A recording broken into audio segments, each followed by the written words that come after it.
Did you ever consider what your childhood voice has to do with the way you sing today? I just want to have a little chat about that today. Hi and welcome to today's video. If you don't know me yet, my name is Freya, professional singer and vocal coach from Germany. Let's talk about your childhood voice. I just had a talk this week. We had a discussion in my masterclass, and I think it's a really important topic. Let me just give you a little bit of background of my story. I was born into a musical family. My dad was the singer of the household. My mom was a professional musician. Together, they made music. My mom played at the opera. She also taught classical guitar at the conservatory. She also did a lot of gigs together with my dad. And my dad sang a little bit of classical. He was actually quite good, but the way they made money with their music was he was on television a lot and on the radio and in the studio, very active, always having gigs, and they did German genres, Schlager and Volksmusik, which is, just something people really love around here. And so I was always around music, around singing. Nobody really commented a lot on my voice and the way I sang. I just sang. I had good intonation. I had a good ear. And nobody said anything, either extremely positive or in a negative way. It was just, okay, when you sing, and I don't know, it's a normal thing that you can hit the right pitches, because I just did. I think that really helped me develop this mindset of not worrying too much about my voice, because I never had anybody say, well, you sing really bad, it sucks, it sounds really bad, stop it. There are so many people out there, and if you're one of them, I'm so sorry. There are so many people, their parents or someone who's close to them as children, they were told that they suck, they sound really bad, and they should stop it. Maybe as children or maybe later on in life. It only takes one person saying something really negative once for someone to completely freeze up and for all time to come to think, I'm embarrassed. I can't sing in front of people. This is horrible. And I think it has a lot to do with the way we approach our voices even nowadays. I think I'm in this position of not really ever having struggled with my voice. I mean, it's not like I always knew how to do everything. I had a really good understanding, and I had musicality early on in life, and I was very blessed to, have musical lessons and to enter university and study vocal performance and to major as a Bachelor of Music, and then do my master's and do my artist diploma in opera. I was just very blessed to be able to just pick up things very easily. I know it's not like that for everyone, but I think the reason why is because I never had these problems with myself criticizing or having in the back of my mind that someone may criticize me in a really bad way. I think in order to learn, you have to open yourself up to the idea of, I'm not great at everything. I need to study, but my voice isn't like the worst thing in the world, and you should never be heard. There are so many people out there, and it breaks my heart, who have such problems, and it's a mental thing. It is so much a mental thing that they think they just get all tense and tight even when they get a little louder. And I know if you live in an apartment or anywhere, even in a house where when you practice, people can hear you, it is so difficult to think of someone hearing you, because when you practice, it doesn't always sound amazing. And when you, for example, study, to learn the violin or the guitar or the piano, you have to practice.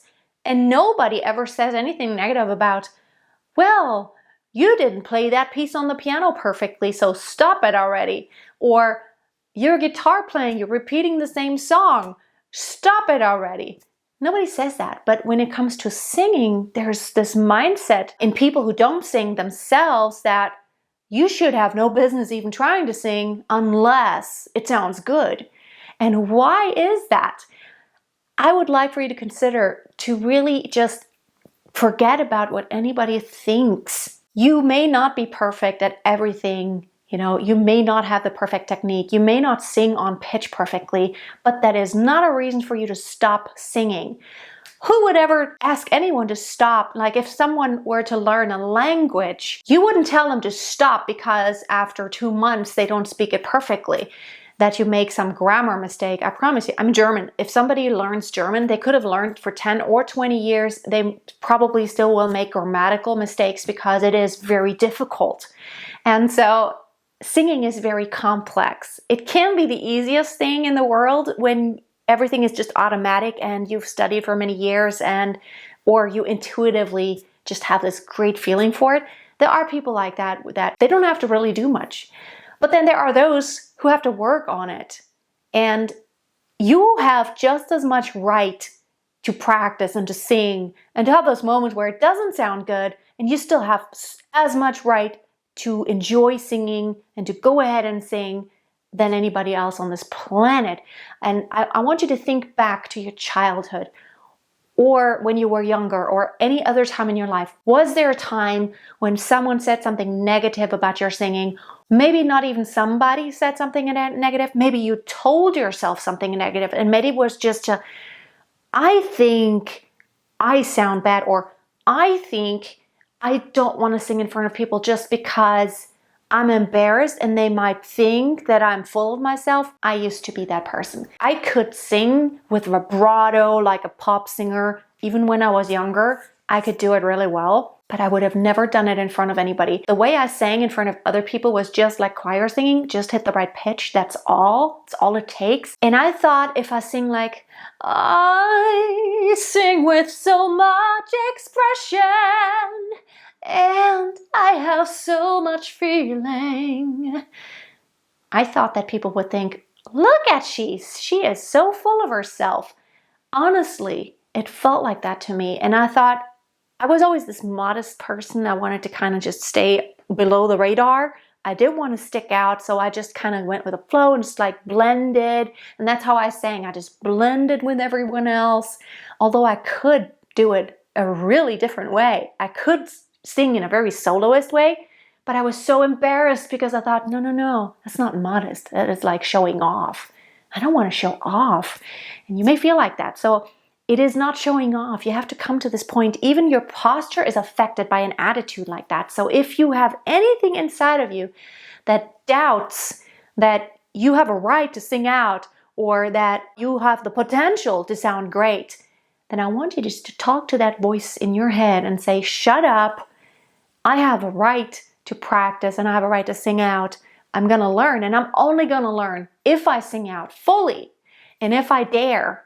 And if I have that attitude of, I'm just going to do it now and I don't care what somebody thinks, because nobody is living my life. I'm the only person who has to live my own life, and I'm the only person who has to deal with everything else. So it's my decision and it's what I love doing. So you have every right in the world to sing. That was really so much on my heart today.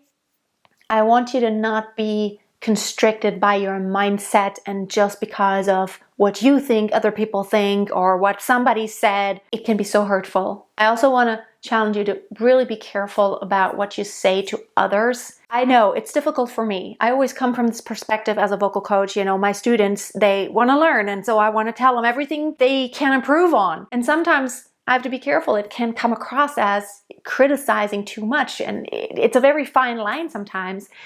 I always tell my student, I'm going to be very honest with you. I'm not going to sugarcoat it. I'm going to come to the point. I also want to tell you when something is great, but when it truly isn't, I'm never going to be the voice teacher who's going to be like, oh, that was amazing. No, I want you to learn something. I do want to find something good. And if there truly is something good, I'm totally going to tell you, and I'm going to tell you, you know what? That's what we need right here. This is something that is great in your voice. We want more of this. But, I'm not going to sugarcoat it. You have to learn to deal with, if it comes to your teacher or somebody working with you, you have to come to this mindset of, I have to learn to accept that there's things that I can work on. I know what that feels like because I studied voice with really, really awesome teachers. They were world-renowned. There was one in particular, Iliana Kotrubash. You can look her up. She was one of the world-famous opera singers in the 60s and 70s. maybe a little bit of 80s, I don't know. She was the meanest person ever. She was not mean like as just a human being, but the way she talked to singers, it was hard to deal with her, but I had to tell myself, you know, humble yourself, take it with a grain of salt.